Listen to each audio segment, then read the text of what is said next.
नमस्कार, आप देख रहे हैं डॉक्टर साहिब आपके साथ मैं हूं मुस्कान। दर्शकों, आज के इस एपिसोड में हम बात करेंगे और ये जानेंगे, जब भी बात हम हृदय की करते हैं, जब भी बात हम हार्ट की करते हैं, तो हम देख रहे हैं कि आज ऐसे बहुत से मरीज़ हैं जो हार्ट से जुड़ी बीमारियों से जूझ रहे हैं। वहीं हम देखते हैं कि बहुत सारे ऐसे लोग हैं जिनको अलग-अलग सिम्पटम्स दिखते हैं। कई बार देखा जाता है कि सांस लेने में दिक्कत आने लगती है, धड़कन बहुत तेज़ हो जाता है, छाती में दर्द होने लगता है और बहुत सारी दिक्कतें ऐसी देखी जाती हैं। तो आज हम इसी बारे में तमाम जानकारी लेंगे और ये जानेंगे, क्या ये सब जो भी सिम्पटम्स है, क्या ये वाल्व से जुड़ी बीमारियों का एक सिम्पटम हो सकता है या फिर इससे और भी कोई चीज़ें हो सकती हैं। इसी बारे में तमाम जानकारी लेने के लिए आज हमारे साथ मौजूद हैं बिहार के जाने-माने कार्डियक सर्जन डॉक्टर मोहित सक्सेना। सर नमस्कार, बहुत-बहुत स्वागत है आपका। नमस्कार, नमस्कार। सर आपसे जानना चाहेंगे, अगर हम वाल्व से जुड़ी बीमारियों के बारे में बात करें तो आजकल बहुत सारे लोगों में ये देखी जाती है।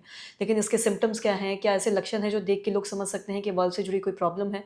तो इस बारे में थोड़ा आप बताओ और किस तरीके से ठीक हो सकता है, इस बारे में भी बताएँ? जी। एक्चुअली हमारे देश में क्योंकि काफ़ी लोग थोड़ा गरीबी के आसपास रहते हैं, तो बहुत से कॉमन लोगों में ये देखा गया है कि उनको वॉल में संक्रमित हार्ट के वॉल्स में संक्रमण का असर रहता है। वो धीरे-धीरे नॉर्मली 10 से 15 साल, 20 साल की उम्र के आसपास वो संक्रमण होता है। धीरे-धीरे वो बीमारी बढ़ के 20 से 30, 35 साल की उम्र में उसके लक्षण दिखाई देने लगते हैं।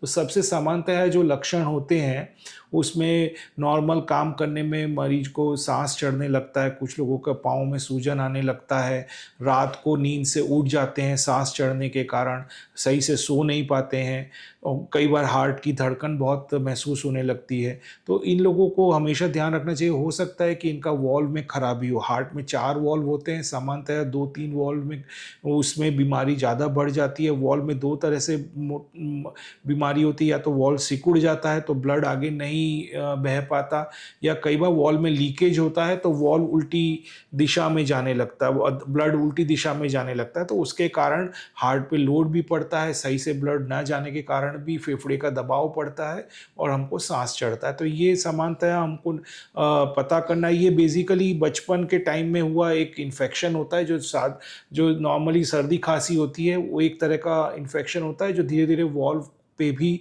लग जाता है और धीरे-धीरे करके वॉल्व खराब होता है। ये चिन्ह जानने के बाद जब हम कार्डियोलॉजिस्ट के पास जाते हैं या डॉक्टर से कॉन्टैक्ट करते हैं, तो एक जाँच होता है इकोकार्डियोग्राफी, उससे ये बीमारी पूरी तरह से पकड़ में आ सकती है। एक बार ये बीमारी पकड़ में आती है तो कुछ टाइम तक तो हम दवा चलाए जा सकते हैं, पर एक लेवल के बाद अगर बीमारी बढ़ जाती है तो उसको हमको आगे के प्रोसीजर्स करने की ज़रूरत पड़ती है। कुछ प्रोसीजर्स होते हैं जो तार द्वारा भी किए जा सकते हैं, जैसे कि बीएमवी प्रोसीजर्स होते हैं, और कुछ पर बीमारी ज़्यादा बढ़ जाने के कारण या वॉल्व में ज़्यादा चूना इकट्ठा हो जाता है या वॉल्व में लीकेज हो जाता है, तो हमें वॉल्व का ऑपरेशन करके नया वॉल्व लगाना पड़ता है, जिसको हम वॉल्व प्रत्यारोपण भी कहते हैं।